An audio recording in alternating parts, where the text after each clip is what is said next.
साथियों नमस्कार।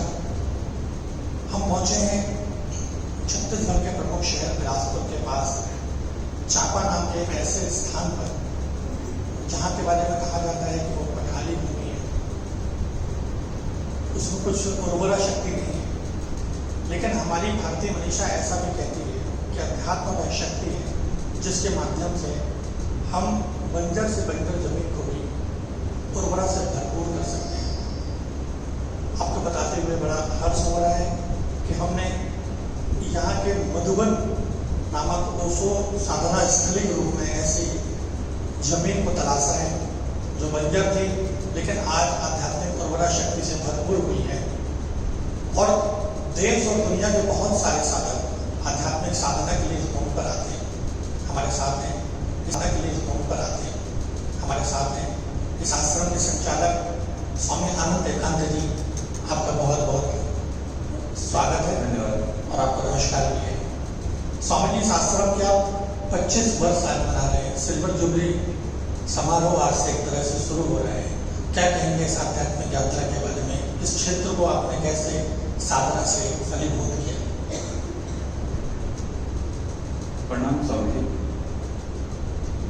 99 में इस आश्रम की हमने स्थापना की। 11 दिसंबर 1999 को ये आश्रम एक छोटे से रूप में इसकी शुरुआत हुई और धीरे धीरे ये बीज विशाल बट वृक्ष का रूप लेता रहा और आज जाके 25 सालों के बाद हम इसकी छांव में बैठ पा रहे हैं, इसकी छांव में हम आराम कर पा रहे हैं। 94 में मैं ओशो से जुड़ा। 94 में मैंने पहला ध्यान शिविर किया 21 साल पहले। उस समय मैं 20 साल का और फिर मैं पूना गया। पूना में मेरी दीक्षा हुई और उसके बाद उसी साल ही मतलब आश्रम की स्थापना शुरुआत हो गई। काम एक छोटे से ध्यान कक्ष से हमने शुरुआत करी थी। छोटा ध्यान कक्ष है पीछे और एक लाइब्रेरी और एक संचालक के लिए रूम और हम पंडाल लगा के काम करते थे। उस समय पंडाल लगाते थे, खाने के लिए भी, भोजन के लिए भी। धीरे धीरे सभी मित्रों के सहयोग से मित्र जुड़ते गए, कारवा बढ़ता गया और जो आप देख पा रहे हैं आज आप इस मधुबन को, ये केवल इसमें मेरी मेहनत नहीं है, मेरे साथ बहुत से हाथ हैं जो दिखाई नहीं देते। तो मैं सामने बैठता हूँ तो मैं दिखाई देता हूँ आपको, और बहुत से हाथ है पीछे जो इस काम में संलग्न है। हम लोग 18-20 मित्र तो यही रहते हैं जो निरंतर यही सोचते हैं, हमारे पास और कोई काम नहीं, ना हमारे पास कोई व्यापार है, न मेरे पास कोई काम है, न कोई धंधा है। मैं तो सुबह उठता हूँ तो केवल इसी विस्तार को सोचता हूँ कि कैसे उस काम को विस्तार किया जाए, और जब सोता हूँ तो भी इसी सोच के साथ सोता हूँ। तो धीरे धीरे मित्रों का सहयोग मिला, सभी लोगों का सहयोग मिला, गांव वालों का सहयोग मिला, बाहर वालों का सहयोग मिला, वो सबका कृपा हुई और ये मधुबन आज आपको एक अपनी सिल्वर जुबली बना रहा है और एक विशाल वट वृक्ष के रूप में आपके सामने खड़ा है। और आने वाले समय का कोई पता नहीं कि 50 साल जब गोल्डन जुबली होगा तो हम रहेंगे कि नहीं रहेंगे, पर आज मेरे लिए बहुत गर्व का विषय है, बहुत गर्व का क्षण है। जैसे एक माँ अपने बच्चे को जन्म देती है और जब उसको बड़ा होते हुए देखती है और जब वो जवान होता है बच्चा, तो उस माँ की खुशी को वो माँ ही जान सकती है। और जैसे कोई माली एक पौधा रोपे और पौधा बड़ा हो, उसमें फल आने लगे, तो उस माली की खुशी को केवल माली ही जान सकता है। जैसे किसान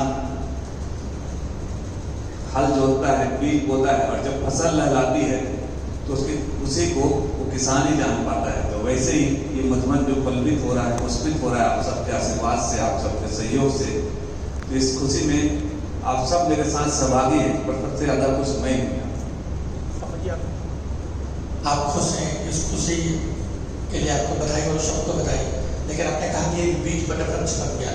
एक माँ को खुशी होती है बच्चे को पालना देने में, उसको एक आकार देने में। आपको क्या क्या चुनौतियों का सामना करना पड़ा? और इसी में अध्यात्म भी जोड़ना चाहूँगा। यदि हमारे मन में अध्यात्म का बीज रोपित हो जाए तो उसे आंतरिक वृक्ष बनने की दिशा में क्या क्या चुनौतियों का सामना करना पड़ता है? हम दोनों बातों को जोड़ना चाहते हैं। लेता हूँ कि मेरे को क्या क्या चुनौती का सामना करना पड़ा।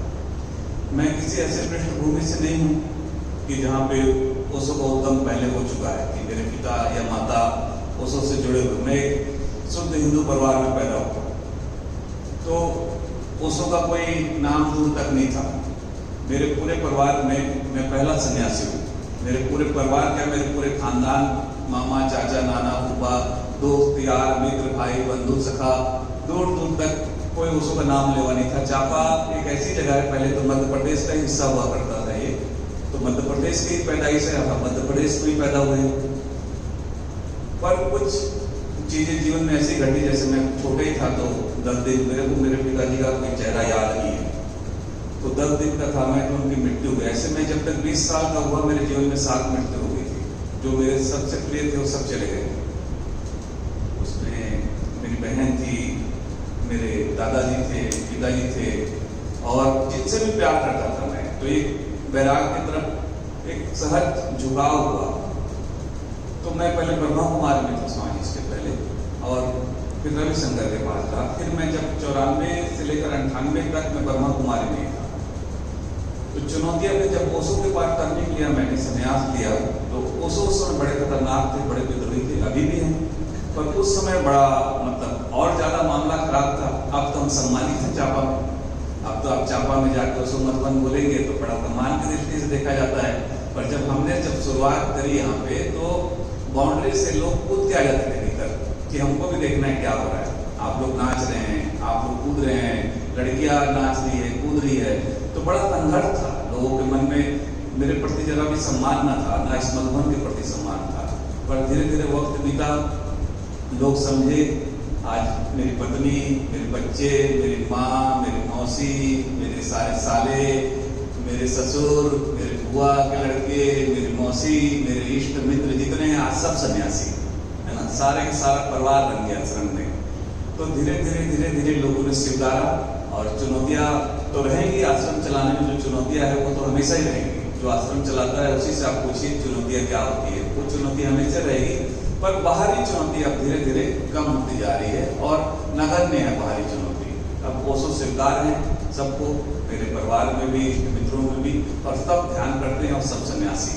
अब चुनौती नहीं रहती। दूसरी बात आपने कही कि नए साधकों के लिए क्या प्रारंभिक कठिनाई होती है, क्या कहा आपने? यदि मन में अध्यात्म का बीज पड़ जाए, ओशो का प्रेम पड़ जाए, तो उसे विस्तार देने के लिए जो भी चीजें हैं उसे सामना करना पड़ती है। उससे वो कैसे निपटे, कैसे खुद की एक सेवा करें? सबसे पहली बात तो किसी के मन में अध्यात्म का बीज तभी पड़ता है, केवल जो सुखी व्यक्ति होता है ना उसके मन में कभी अध्यात्म का बीज नहीं पड़ता है। आप देखिए, यहाँ रॉकफेलर को देखिए, चाहे आप अंबानी को देखिए, चाहे आप टाटा को देखिए, इनका कोई भी व्यक्ति आध्यात्मिक जीवन में प्रवेश नहीं कर पाता, क्योंकि इन लोगों ने जीवन में केवल सुख ही देखा है, इन लोगों ने जीवन में दुख नहीं देखा है। तो जो व्यक्ति केवल सुख देखता है उसको कभी परमात्मा की तरफ उन्मुख होता ही नहीं, क्योंकि सुख जो है आपको संसार से बांध लेता है। तो जीवन में जब दुख की घड़ियां आती हैं, तब आप परमात्मा की तरफ उन्मुख होते हैं, तब आपको मन में खोज आती है कि कैसे हम खोजें। तो खोजने में सबसे पहले तो चाहिए गुरु। तो जब आपको गुरु मिलता है, कोई काबिल गुरु मिलता है, कोई सदगुरु मिलता है, कोई काबिल मुर्शिद मिलता है, तो ओशो जैसा, तो फिर सबसे पहले उनको सुझाव है कि सबसे पहले साधना, बिना साधना के उतरे अगर वो काम करेंगे तो अपने साधना काल को पकाएं। सबसे पहले तो खूब साधना हो, खूब साधना हो, एकदम काम में न लगे, सेवा में न लगे, खूब साधना करें, ध्यान करें। और ध्यान से जब आपके अंदर करुणा पैदा होगी, वो करुणा कह लीजिए, आप उसको प्रेम कह लीजिए। जब ध्यान से करुणा बनेगी, जब ध्यान से प्रेम बनेगा, तो जिससे भी आप प्रेम करते हैं उसको आपको देना चाहते हैं। जैसे आप अपने बेटे से प्रेम करते होंगे, अपनी पत्नी से प्रेम करते होंगे, अपने भाई से करते होंगे, अपनी प्रेसी से करते होंगे, जिससे भी आप प्रेम करेंगे उसको कुछ देना चाहेंगे। तो वहीं से फिर शुरुआत होती है बांटने की। तो उसको अभी बोल रहे थे ना कि बांटना है, जो भी आ जाए। तो पहले ध्यान, और ध्यान से जो उत्पन्न होगा प्रेम, वो प्रेम बनेगी करुणा, और फिर करुणा जब आप बांटेंगे तब आप सफल होंगे। और जब आपके पास खुद ही कुछ नहीं है और आप बांटने निकल गए तो आप खुद भी भिखारी हो जाएंगे। माल होना चाहिए ना बांटने के लिए। स्वामी जी, आपने कहा कि दुखी मन में ही आध्यात्म का बीज पड़ता है, सुखी मन आध्यात्मिक और अग्रसर नहीं होता। भारत को दुखियों का देश कहा जाता है, दिन दुखी नहीं जाता है और आंकड़ों की बात करें तो सबसे ज़्यादा दुख यदि कहीं है तो ये बुद्ध के देश में है, भारत में है। लेकिन उसके बाद भी यहाँ पर अध्यात्म का बीज उन पर क्यों नहीं पड़ रहा है? उनके जीवन दुख का दुखी क्यों है? दोनों बातें सुनी। इसमें एक बात छोड़ गई थी कि केवल जो आदमी केवल दुखी रहेगा वो भी केवल अध्यात्म की ओर नहीं आएगा। जो केवल दुखी है वो केवल रोटी के बारे में सोचेगा। अगर उसको चांद भी दिखाया जाए उसको चांद दिखाई नहीं देगा, उसको रोटी दिखाई देगी। तो आदमी को दुख और सुख दोनों से गुजरना होता है। अगर केवल दुखी है तो इतने भिखारी है भारत में, लाखों यहाँ पे सन्यासी बन गए हैं, वो दुख के कारण बन गए हैं कि पत्नी कर्कशा है, कि मान लीजिए प्रेसी छोड़ के चली गई है, या घर का दिवाला निकल गया है, या बेटी भाग गई है, कि बेटा दूसरे के साथ भाग गया है। वो किसी कारण से, मजबूरी से वो लोग गए हैं। वो सन्यासी नहीं है उसकी दृष्टि में, ना ही वो धार्मिक है। वो केवल एक ऐसी जगह खोजे हैं जहाँ पे उनको अपने जीवन यापन का सहायता मिल सके, अपने जीवन यापन के लिए भागे। तो केवल दुखी व्यक्ति कभी अध्यात्म की ओर नहीं जाएगा। तो दुख और सुख जिस व्यक्ति के जीवन में दोनों आएगा, जो दोनों को जानेगा कि है दुख भी है और सुख भी है, तब आदमी उससे ऊपर उठता है। और तब कहीं जाके आप एक ट्रिंगल बनाए सर, एक ट्रिंगल खींचें, तो एक तरफ दुख लिखें और एक तरफ सुख लिखें। तो पहले दुख से आदमी को सुख की ओर आना पड़ेगा, और सुख से आदमी को फिर वहां तक जाना पड़ेगा, आनंद की यात्रा में जाना पड़ेगा। आनंद कर लीजिए, आप परमात्मा कर लीजिए, उसको मोक्ष कर लीजिए, निर्वाण कर लीजिए, केवल कर लीजिए, अध्यात्म कर लीजिए, जो भी कर लीजिए, पर बोध होना चाहिए आदमी के जीवन में। खाली जिसके जीवन में सुख ही सुख है वो कभी नहीं आ पाए। अपवाद नियम नहीं बनाते, अपवाद हुए ऐसे। और जिसके जीवन में सुखी सुख है और जिसके जीवन में दुखी दुख है, अभी तो रोटी की तलाश करेगा, कैसे घर बन जाए, कैसे मकान बन जाए, कैसे मेरा जीवन यापन सफल हो जाए, कैसे बेटी की शादी हो जाए, कैसे घर में कार हो जाए, कैसे एक घर बन जाए, छोटा सा एक प्लाट हो जाए, थोड़ा इक्विटी में निवेश हो जाए। अभी तो वहाँ लगा है। पर जो दोनों के बीच में है, मध्य में है, थोड़ा सा बाहर को भी समझा लिया है और थोड़ा अंदर को भी समझा लिया है, वो व्यक्ति अध्यात्म के ऊपर चल पड़ेगा। उसको ऐसे मनुष्य चाहते हैं जो संसार में भी हो और अध्यात्म में भी हो। उसको ऐसा मनुष्य नहीं चाहते जो केवल अध्यात्म में हो और संसार को पूरा छोड़ दिया हो, और ऐसे मनुष्य भी नहीं चाहते जो केवल संसार में हो और अध्यात्म में ना हो।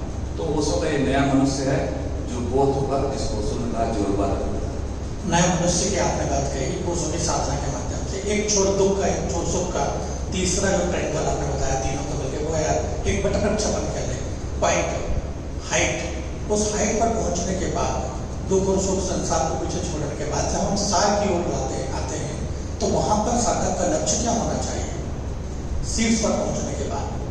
बस उसको जो कह रहे हैं, जब आप पहुंच गए शिखर पे तो एक ही लक्ष्य होना चाहिए जो हमने उत्तर लिखा है, जिसे बांटना आ गया उसे जीना आ गया। जब भी कोई भी सदगुरु इस पृथ्वी पर पहुंचा है, 21 मार्च 1953 में आपके जबलपुर में इनलाइटेड हो गए।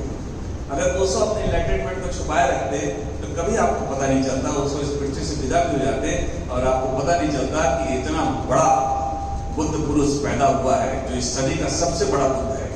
भगवान शिव और कृष्ण के बाद में अगर हम गणना करें तो पूर्ण अवतार, जैसे भगवान शिव को कहा जाता है, उसके बाद भगवान कृष्ण को कहा जाता है कि 16 कलाओं में निपुण अवतार, उसके बाद ओशो जैसी चेतना उतरी। अगर उनके मन में करुणा नहीं जागती, उनके मन में प्रेम नहीं जागता, तो वो नहीं बताते किसी को, आपको कभी नहीं पता चलता, हमको कभी नहीं पता चलता। तो सिर्फ पे पहुंचने के बाद बस एक ही चीज है, उनको जो मिला है उसको वो इस पूरे पृथ्वी को देना चाहते हैं, और इस पूरे पृथ्वी को आनंद में, सुखी, करुणा में, इस पूरे पृथ्वी को कह लीजिए डांकता हुआ, गाता हुआ, उत्साहित, प्रेम पूर्वक, ध्यान पूर्वक जीता हुआ देखना चाहते हैं। स्वामी जी, जिस स्थिति की आपने बात करी एकदम हाइट की, कि वहां पर पहुंचने के बाद बांटो, तो उस स्थिति तक पहुंचने के लिए पुरुषार्थ आवश्यक है या प्रारब्ध? पुरुषार्थ या प्रारब्ध? दोनों लगे, दोनों बोध है। प्रारब्ध आपका काम करेगा। देखिए प्रारब्ध, हम जब पैदा होते हैं तो 33% हमारा प्रारब्ध से आता है, मतलब हमारे पिछले जन्मों से आ रहा है कि हमने क्या किया है। 33% आपके इस जन्म से आता है कि आप कैसे परिवेश में पैदा हुए, कैसा संस्कार है आपका, कैसा संस्कार में आप पैदा हुए, और 34% आता है आपके माँ बाप से। ऐसा ये 3 है।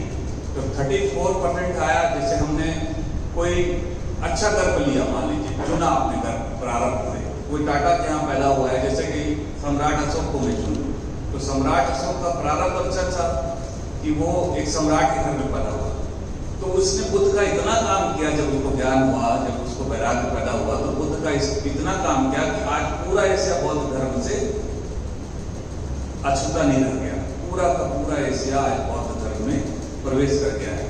तो उसी प्रकार अगर कोई व्यक्ति का प्रारब्ध अगर अच्छा नहीं हो, तो इस जन्म में उसकी अच्छी यात्रा नहीं होगी, वो अच्छा कर्म नहीं चुन पाएगा।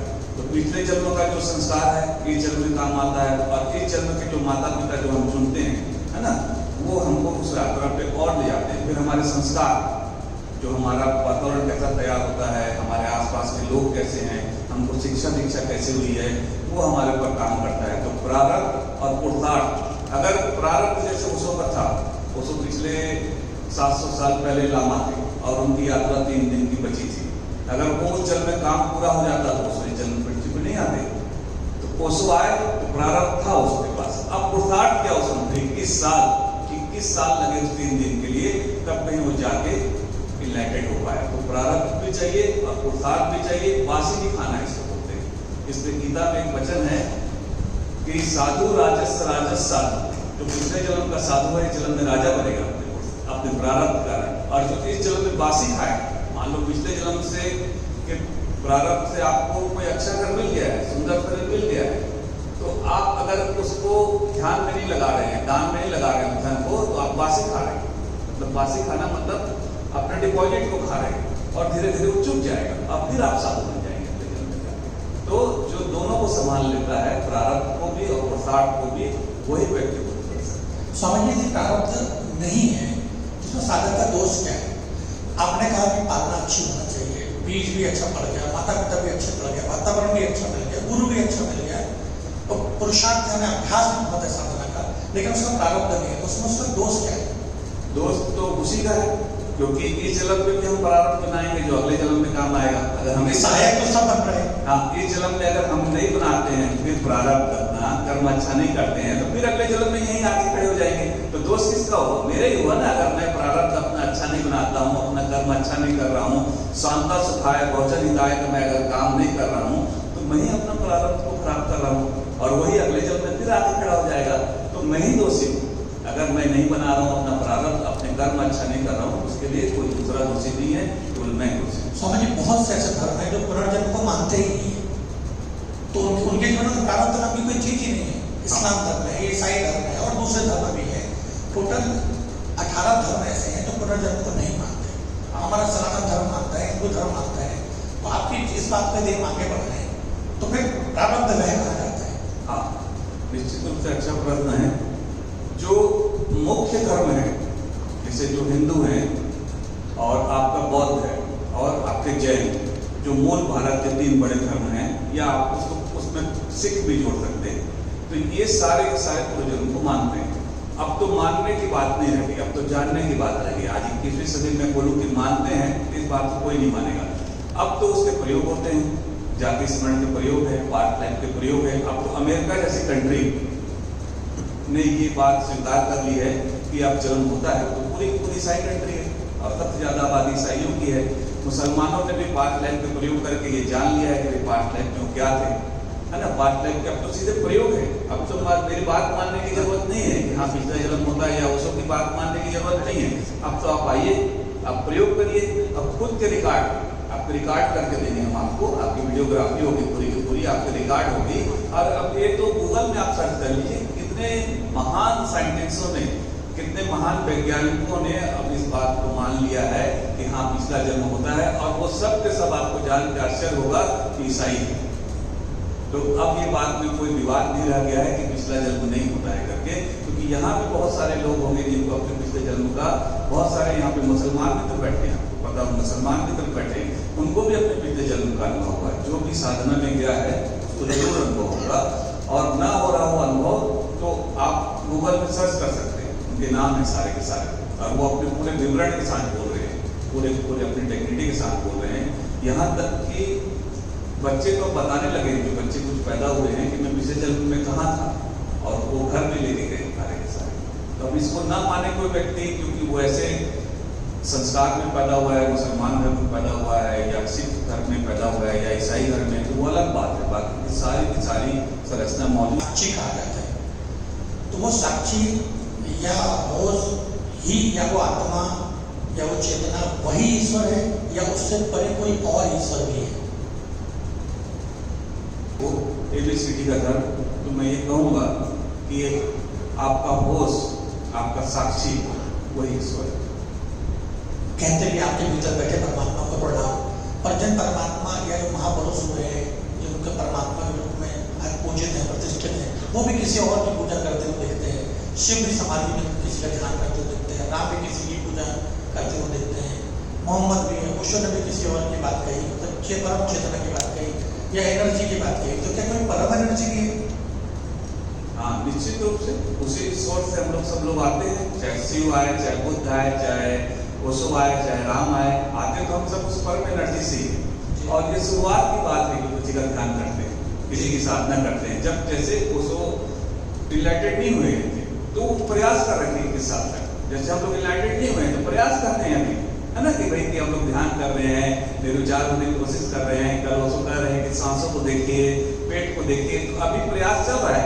और जिस दिन आदमी बुद्ध हो जाएगा उस दिन प्रयास हो जाएगा, उस दिन उसके पास कुछ भी नहीं रहेगा, किसी की साधना आराधना करने के लिए कुछ नहीं रहेगा। पर जब तक हम इनलाइटेड नहीं हुए, जब तक हमारी यात्रा पूरी नहीं हुई है, तब तक हम गाड़ी से नहीं उतर सकते। अब यहाँ से हम दिल्ली जा रहे हैं तो दिल्ली जब तक गाड़ी हमारी पहुंचेगी नहीं तब तक तो हम गाड़ी में बैठना ही होगा। तो जब तक आप इनलाइटेड नहीं हुए हैं, चाहे कोई भी बुद्ध रहा हो, बुद्ध का भी एक पार्ट होता है। आपने जब वो बुद्ध हो गए तब आपने उनको देखा है ना।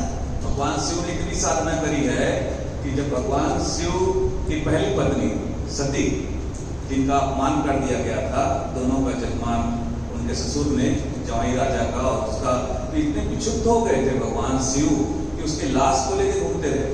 जो अब उसके टुकड़े गिरे हैं 52, फिर उसके बाद में शक्तिपीठ बने, 12 ज्योतिर्लिंग बने। उस समय भगवान शिव इनलाइटेड नहीं थे। ये उनके कृत्यों से पता चलता है कि एक स्त्री एक व्यक्ति से अपमानित हो गए ससुर से, और जब 52 टुकड़े गिराए उन्होंने, भगवान कहते हैं भगवान विष्णु ने आके उनके 52 टुकड़े किए उसके, और टुकड़े जब गिरे उसके बाद भगवान शिव ने साधना करी और फिर भगवान शिव इनलाइटेड हुए। और फिर उसके बाद फिर 20 वर्षों के बाद उसी सती माँ से उन्होंने देवी पार्वती के रूप में जैसे जन्म लिया और शादी की, उस समय इनलाइटेड थे।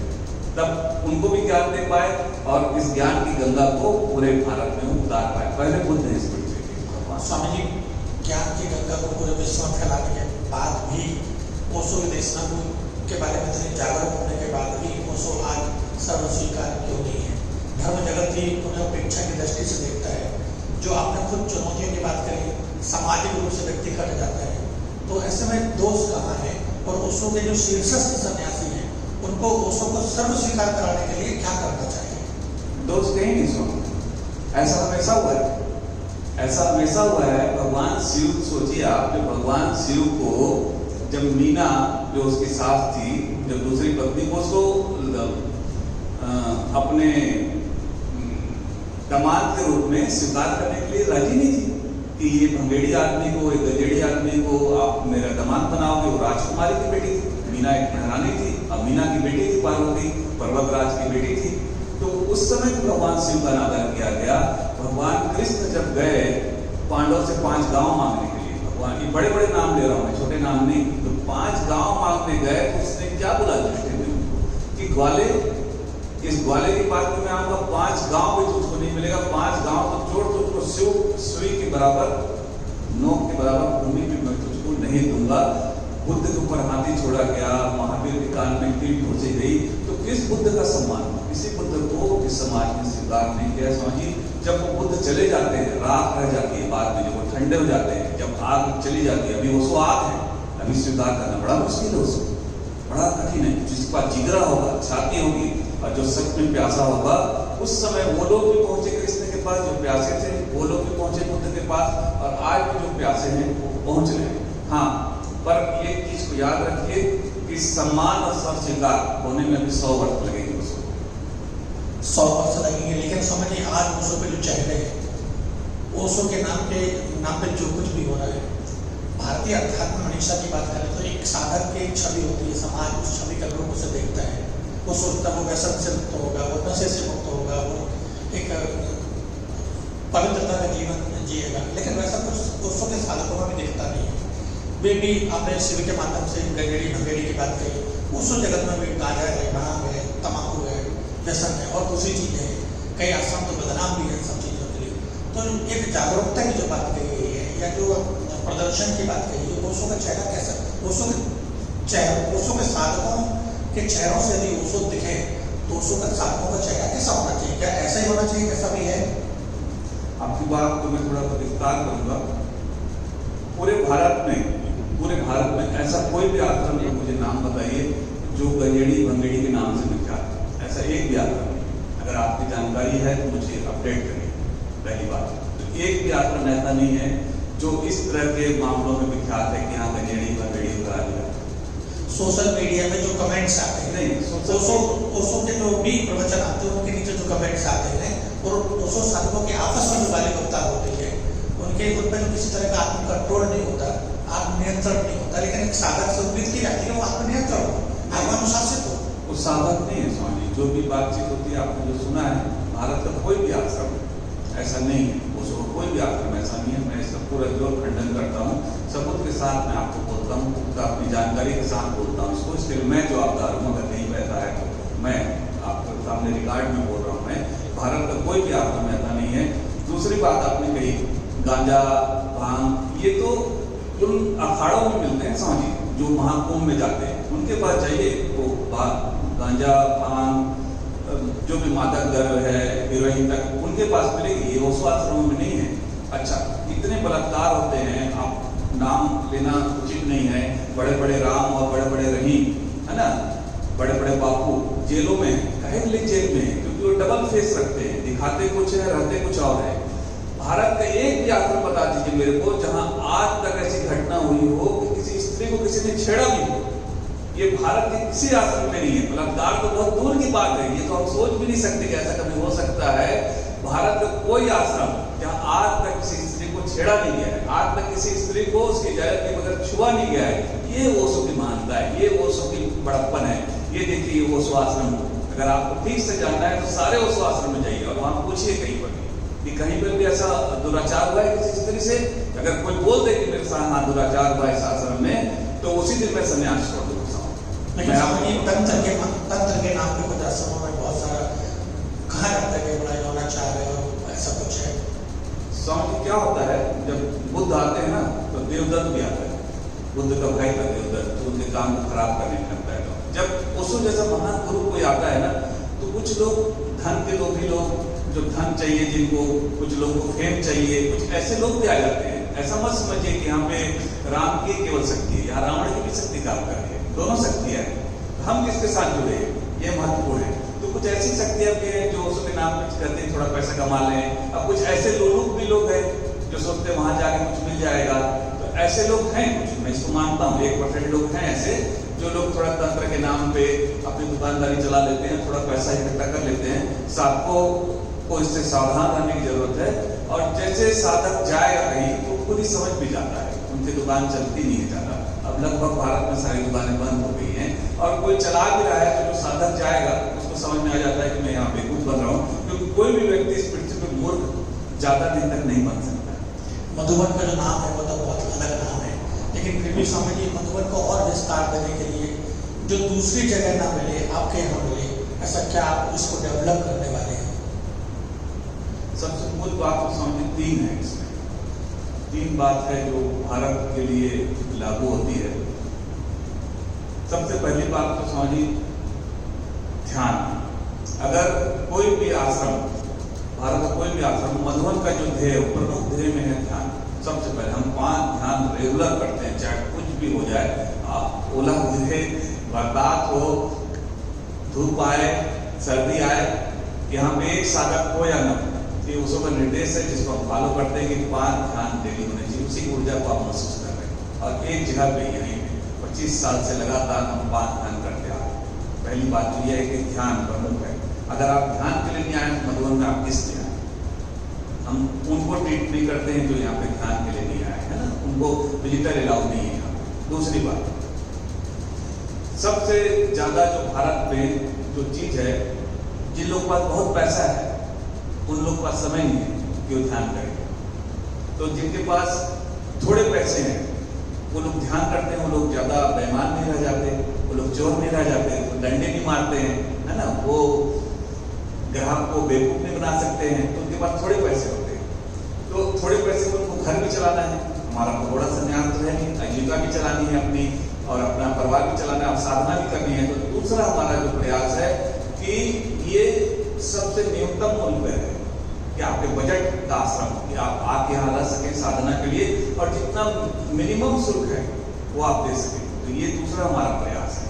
और तीसरा प्रयास है यहाँ का एनवायरमेंट, यहाँ की हम शुद्धता को न बिगाड़े, किसी भी ऐसे व्यक्ति को प्रवेश न दे जो गांजा पीता हो, जो अब हमको पता तो चलता नहीं, फिर भी हम पूरा प्रयास करते हैं बोर्ड लगा कर रखें, जो तम्बाकू खाता हो, जो गांजा पीता हो, जो और अन्य प्रकार का मांस खाता हो, हम बिल्कुल उसको हाथ जोड़ के बोलते हैं कि अगर आप मांस खाते हो, बाहर भी अगर मांस खा के आए हो तो आश्रम के भीतर प्रवेश न करो।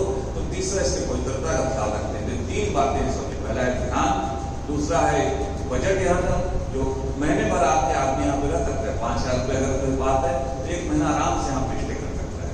और तीसरी बात है प्रेम को लेके बहुत सारी बातें कही गई हैं, सुनी गई हैं, लिखी गई हैं। शायद यही एक शब्द है जो अतीत से लेके आज तक और न जाने कब तक कहा जाता रहेगा, सुना जाता रहेगा, परिभाषित किया जाता रहेगा। लेकिन आप प्रेम को कैसे परिभाषित करेंगे? प्रेम तो 3 तरह का प्रेम है। अगर प्रेम को अगर परिभाषित करना हो तो 3 तरह का प्रेम है। एक तो सामान्य प्रेम होता है जो हम आकर्षण से प्रेम होते हैं, विपरीत लिंग का आकर्षण है, हम उसके प्रति प्रेम में पड़ते हैं। एक प्रेम, अब मेरे घर में जो मेरा बेटा हो गया है मैं उससे स्वाभाविक प्रेम करूंगा, मेरी बेटी हो गई मैं उससे प्रेम करूंगा, मेरे माँ बाप मैं उससे प्रेम करूंगा। ये आपके हाथ में नहीं था, ये संबंधों का प्रेम है कि आप उस घर में पैदा हो गए तो इसलिए आपको माँ बाप से प्रेम करना पड़ रहा है। और एक है कि आपसे जो पैदा हो गए आप उनसे प्रेम कर रहे हैं, ये प्रेम नहीं, ये मोह का रूप है। दूसरा, इससे थोड़ा ऊपर उठते हैं, आप समाज में किसी से प्रेम करते हैं, किसी अन्य व्यक्ति से प्रेम करते हैं, ये प्रेम का थोड़ा उत्तम रूप है ना। और ये प्रेम भी टिकता नहीं ज्यादा देर, जैसी देह आवृत होती है, क्योंकि देह का ही प्रेम है ना। जैसे देह का अनावरण होता है वो प्रेम धीरे धीरे खत्म हो जाता है, क्योंकि आपने भूगोल देख लिया, आपने एक जगह को देख ली, आप उसको बार बार क्या देखेंगे? आप एक जगह को 8 बार देखेंगे, 10 बार देखेंगे, 20 बार देखेंगे, फिर उसके बाद देखने के लिए कुछ नहीं रह जाता, इसलिए वो प्रेम भी समाप्त हो जाता है। तीसरा प्रेम गुरु का प्रेम, जब गुरु के प्रेम में आप पढ़ते हैं तो वो सच्चा प्रेम होता है, जिसको कहते हैं कबीर साहब कि प्रेम न बाड़ी उपजे और प्रेम न आट बिगाए, हिम्मत हो तो शीश दे और ले जाए, वो असली प्रेम है। फिर कहते हैं कबीर साहब और कहते हैं कि प्रेम उसको कहते हैं जो प्रेम चिन्हे जो साईं मिले प्रेम कहलाए सोई। जब प्रेम करो तो परमात्मा से जो मिलाते हैं वो असली प्रेम है। तो 3 प्रेम है और तीनों प्रेम की मैं यहाँ पे सम्मान करते हैं। हमको असम्मान तीनों प्रेम का उसने नहीं सिखाया किसी भी प्रेम का, ये वाला प्रेम गलत है, ये वाला प्रेम सही। हाँ, 3 कैटेगरियां हैं प्रेम की। जब हम पैदा होते हैं तो अपने घर परिवार से प्रेम करें, तो हम इनको प्रेम करें, हमारे माँ बाप ने हमको जन्म दिया है और हमने जिसको जन्म दिया उससे प्रेम करें। और जिस प्रेसी से आप प्रेम कर रहे हो, जब तक उसके प्रेम की विरह में आप जलोगे नहीं, जब तक उसके प्रेम में आप ठोकर नहीं खाओगे, तब तक आपके मन में गुरु का प्रेम पैदा ही नहीं होगा। विरह को आप जानते ही नहीं, तो विरह को जानने के लिए आपको प्रेम करना पड़ेगा। फिर तीसरा प्रेम आएगा गुरु के प्रति प्रेम, वो प्रेम आपको ले जाएगा परमात्मा तक। ये मेरे प्रेम को कहते हैं। स्वामी जी, आपने 3 तरह के प्रेम की बात कही और प्रेम की छोटी सी परिभाषा में आपने कई बार प्रेम प्रेम प्रेम प्रेम शब्द का यूज किया, लेकिन एक बार मोह का भी नाम आया, सिर्फ एक बार।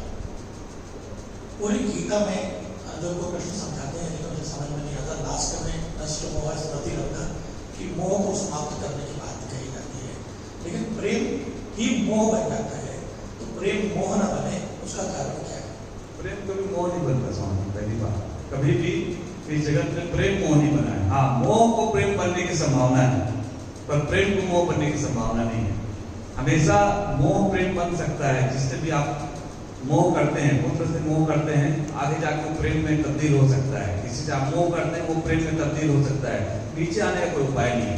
एक बार आपने प्रेम को जान लिया तो फिर उसके बाद मोह नहीं कर सकते। जो प्रेम को जानते हैं वो असली प्रेम है ही। मैंने कहा ना, वो भी मोह है एक प्रकार का, वो एक प्रकार का मोह है प्रेम को। और जो प्रेम को, असली प्रेम को जिसने जान लिया, फिर वो नीचे नहीं आ सकता समझ। वो प्रेम तो गुरु से ही होता है। वो प्रेम सच कहो तो परमात्मा का नाम मैं इसलिए नहीं लेता हूँ, कि परमात्मा का ना तो ईमेल आईडी है, ना वो व्हाट्सएप में है, ना ट्विटर में है, ना वो फेसबुक में है, ना वो उसका कोई जीमेल है। परमात्मा का नाम लेना ही एक मुझे लगता है क्या बना हुआ है। परमात्मा अगर मैं बोलूं तो क्या बनेगा? मैं बोलता हूं कि भाई लड़की है अमेरिका में, ना वो दिखने में कैसी है, ना कुछ है, ना उसका नाम पता है, ना कुछ है, बस उसका नाम है, मैं कह देता हूँ केन विलियम्स। तो आप क्या चेहरा बनाइए? तो मैं जब गुरु की बात करता हूँ तो आपके सामने एक चेहरा आता है। जब मैं बुद्ध की बात करता हूँ, कृष्ण की बात करूँ, ओशो की बात करता हूँ, तो आपके सामने दिखता है एक व्यक्ति कि हाँ इससे प्रेम किया जा सकता है। और प्रथम प्रेम तो आपको गुरु से ही हो। स्वामी जी, प्रेम पर बहुत सारी बातें आपने कही। आपका नाम है आनंद एकांत। तो आध्यात्मिक दृष्टि से आपने आनंद को क्या समझा, एकांत को क्या समझा? एकांत क्या है? क्या कहीं शांत किनारे बैठना ही एकांत है? एकांत का कोई और अर्थ भी है? आनंद का मतलब सिर्फ मस्ती करना है या आनंद का कोई और अर्थ भी है? और दोनों का भी मिला है आनंद एकांत, तो वो उनकी सामूहिक सहभागिता कैसे होती है? एक एकांत तो जो जानते हैं वो अकेलापन है ना सर? जैसे जो हम एकांत करते हैं, एकांत में रह रहा है वो व्यक्ति, वो अकेलापन में रह रहा है। और एक एकांत है जो जब एक का भी अंत हो जाए, जब मेरा भी अंत हो जाए तो एकांत। ये जानिए, ये मेरे नाम का अर्थ है जो सुन दिया है। जब एक भी ना रहे तब एकांत। जब मैं अकेले में भी आनंदित हो सकूं, जब मैं एकांत में भी आनंदित हो सकूं, तब आनंदित। स्वामी जी, संसार में ऐसे बहुत सारे लोग हैं जिनके पास सांसारिक अनुकूलता बहुत सारी है। उनको पारिवारिक सुख भी है, आर्थिक सुख भी है, मानसिक सुख भी है। और एक आम धारणा भी ऐसी है कि जब शरीर साथ ना दे या अध्यात्म में जो ध्यान है वो बुढ़ापे का काम है, जब कोई सहारा ना रहे, कोई किनारा ना रहे। तो ऐसे लोगों के बारे में आप क्या कहेंगे? क्या अध्यात्म बचपन से शुरू होना चाहिए, बचपन से शुरू होना चाहिए, या जिनको जो समझते हैं कि हमें अध्यात्म की जरूरत है ही नहीं, ध्यान की जरूरत है ही नहीं, उनके लिए क्या संदेश देना चाहिए? सच कहो तो जो हम मनुष्य है ना, तो जैसे आप थोड़ा माइक रखिए बात अपने। जी जी। तो जैसे मान लीजिए हमको भोजन में मिले स्वामी, तो हम कितने दिन जिएंगे? शारीरिक क्षमता के हिसाब से लगभग एक अंदाज 20 दिन 22 दिन। 20-22 दिन। मान लीजिए हमको पानी नहीं मिलता है तो हम कितने दिन जी जाएंगे? वो भी शारीरिक क्षमता के हिसाब से हाँ, एक अंदाजा क्षमता साफ 40 दिन। चलिए, पानी नहीं मिला 40 दिन जी जाएंगे। अगर हमको श्वास नहीं मिली तो हम कितने दिन जी जाएंगे? वो तो बहुत कम। कितना? 2-4 मिनट, 5 मिनट, 7 हाँ, मिनट। 5-7 मिनट ज़्यादा से ज़्यादा। लेकिन ऐसा भी लोग कहते हैं कि जो समाधि में जाते हैं तो वो अलग होगा। एक साधारण वाला की बात आपने कही, मैं उसकी बात कर रहा हूँ भाई। अपने को अगर वो ज़्यादा से ज़्यादा 5-7 मिनट आते हैं। भोजन नहीं मिला तो भी अपन मर जाएंगे 2-3 महीना में, पानी नहीं मिला तो भी अपन मर जाएंगे, सांस नहीं मिली तो भी अपन मर जाएंगे। ठीक है सर जी। पर अगर आपको ध्यान नहीं मिले तो क्या आप मरेंगे? नहीं, बिल्कुल सही। क्योंकि ध्यान के बगैर आप पूरी जिंदगी आराम से जी सकते हैं। कहीं ध्यान आपके बीच में आपको बच्चा पैदा करने से नहीं रोकता है, कहीं ध्यान आपके बीच में आपको शादी करने से नहीं रोकता है, कहीं ध्यान आके आपको बीच में बेईमानी करने से नहीं रोकता है, कहीं ध्यान आके आपको बीच में मतलब विचार करने से नहीं रोकता है। ध्यान कहीं इंटरफेयर करता ही नहीं आपके जीवन में। अगर बिना ध्यान के 7 अरब लोग हैं पृथ्वी पर, उसमें 6 अरब 999 लोग बड़े आराम से जी रहे हैं। बीमा एक आग्रह की वस्तु है। आप बीमा न कराएं तो आप मरेंगे, तो आपको परिवार भोगेगा। तो अगर आप बुद्धिमान है तो बीमा करा दीजिए, है ना? तो वैसे ही ध्यान एक आग्रह की वस्तु है। ये कंपल्सरी तो कभी न था और न कभी है और न कभी रहेगा। कुछ जो बुद्धिमत्ता के लोग हैं, कुछ जो अति बुद्धिमान लोग हैं, देखिए संसार की चीजें भी कमाने के लिए एफर्ट लगाना पड़ता है ना? कितना एफर्ट लगाते हैं आप सोचिए। 8 घंटा 10 घंटा बैठते हैं तो आपका पेट भरता है, आपके पास धन आता है थोड़ा सा, जिससे आप मकान बनाते हैं, जिससे आप रोजी रोटी अपना पैदा करते हैं, जिससे आप गाड़ी खरीदते हैं और भोग करते हैं। फिर उसके बाद ये 2 चक्कर में आप पूरा जीवन अपना निकाल देते हैं। इसके लिए भी एफर्ट लगाते हैं आप। और जिनके पास एक्स्ट्रा एफर्ट होगी वही ध्यान की ओर आ पाएंगे। जो लोग एक्स्ट्रा एफर्ट लगाना चाहते हैं अपने जीवन में, अतिरिक्त प्रयास करना चाहते हैं, वो ध्यान की ओर आएंगे। ध्यान हमेशा आग्रह की वस्तु रहेगा। जैसे दुल्हन होती है ना, एक स्त्री होती है, उसको आप जबरदस्ती नहीं कर सकते। जबरदस्ती उसका शरीर पा सकते हैं, पर जबरदस्ती उसका प्रेम कभी नहीं पा सकते आप। वैसे ध्यान कभी भी किसी को जबरदस्ती नहीं सिखाया जा सकेगा। ध्यान हमेशा आग्रह की वस्तु रहेगी। इसलिए मधुबन खोला गया है, इसलिए अमृत धाम खोला गया है कि ध्यान का हमेशा एक पुकार रहेगी। आप आए ना आए, आपकी इच्छा है। इसलिए ध्यान कभी भी किसी के जीवन में अगर नहीं मिलता है तो आप उसको देखिए, उसका पूरा जीवन क्या, उसके सैकड़ों जन्म आराम से गुजर सकते हैं। स्वामी जी, लेकिन ध्यान आग्रह की बात है, पुकार की बात है, लेकिन आपने कहा 99% लोगों को ध्यान की जरूरत नहीं है और उनकी जिंदगी बहुत अच्छी चल रही है, फिर ये 1% लोग 99% लोगों के लिए ध्यान के पीछे तो पड़े। क्योंकि पूरा का पूरा जैसे खाना बन जाए और जिसमें अगर आप नमक न डालो तो आप खाना नहीं खा सकते। तो वही 1% है जो नमक है इस पृथ्वी पे, वो 1% जो है इस पृथ्वी को संभाले हुए। अगर वो 1% ना रहे तो ये पृथ्वी धरातल में चली जाएगी। वो 1% को ही तो हमको 100% तक ले जाना है। उसी के लिए तो प्रयास कर रहे हैं ओशो जैसे लोग, बुद्ध जैसे लोग, महावीर जैसे लोग, कृष्ण जैसे लोग। ये आते क्यों हैं? तो नमक फिर कम हो जाता है, फिर आते हैं नमक पैदा करने। कि नमक के बिना तो सारा का सारा पकवान आपका बेकार हो जाएगा, सारा का सारा स्वाद आपका बेकार हो जाएगा। तो इस पृथ्वी के क्यों गए उसको अमेरिका? कभी सोचा आपने इस बारे में? क्यों गए योगानंद अमेरिका? क्यों गए विवेकानंद अमेरिका? कभी आपने नहीं सोचा होगा इसके बारे में? मैं बताता हूँ क्यों गए ये। क्योंकि अमेरिका में नमक है ही नहीं, ये नमक पैदा करने गए। विवेकानंद, योगानंद, राम, है ना, ओशो जैसे लोग के नमक पैदा करने गए थे, नमक पैदा करके आए। और ये इसलिए भारतीय मनीषा वहां जाती है और नमक पैदा करती है। अगर वो नमक पैदा ना हो उनके जीवन में तो उनका जीवन और सड़ान से भर जाएगा। वैसे सड़ान से भरा हुआ है और सड़ान से भर जाएगा। तो नमक यहाँ पैदा होता है और नमक हम वहाँ पहुँचाने जाते हैं, तब उनके जीवन में थोड़ा सा स्वाद बचा है। तब वो लोग यहाँ आते हैं, पश्चिम के लोग यहाँ आते हैं, भारत की ओर मुख करते हैं। आपने देखा कुंभ में 70 करोड़ लोग, आप सोच सकते हैं 70 करोड़ लोग पूरे विश्व में इकट्ठा हो सकते हैं। ये नमक है, ये आस्था का फैलाव है। वही नमक के कारण 70 करोड़ लोग वहां पे इकट्ठे हुए। भले वो नमक का स्वाद ना जान रहे हो, पर जान रहे हैं कि नमक है इस पृथ्वी पर, और उसी कारण 70 करोड़ इकट्ठे होते हैं। तो हमेशा याद रखिए कि जो धर्म है पूरी पृथ्वी पर फैलना चाहिए। ये हर किसी का सपना है, हर बुद्ध पुरुष का सपना है, हमारा भी सपना है ना। हम लोग इस दिशा में प्रयासरत हैं, पर कितने सफल होंगे वो हम नहीं जानते। पर हमेशा याद रखिए कि 1% नमक यहाँ पे मौजूद रहेगा, 1% बुद्ध पुरुष यहाँ पे हमेशा मौजूद रहेंगे, 1% ध्यान करने वाले लोग पृथ्वी पर मौजूद रहेंगे। तभी पृथ्वी बची हुई है, नहीं तो तीसरा विश्व युद्ध से इस पृथ्वी को कोई नहीं बचा सकता। तो ये था बुद्धत्व का नमक। बुद्धत्व के नमक को प्राप्त करने वाले साधक आनंद एकांत जी और उनके जैसे बहुत सारे लोग चाहते हैं कि संसार में स्वाद बना रहे, ईश्वरीय आभा का स्वाद बना रहे, लोग उसकी तरफ लौटे, अपने मूल की तरफ लौटे और उनके जीवन का जो उद्देश्य है वो सार्थक हो जाए। यदि आप भी चाहते हैं कि लोगों के जीवन में आध्यात्म का नमक आए तो स्वामी जी जैसे लोगों के लिए जोरदार तालियों में जाकर स्वागत करें।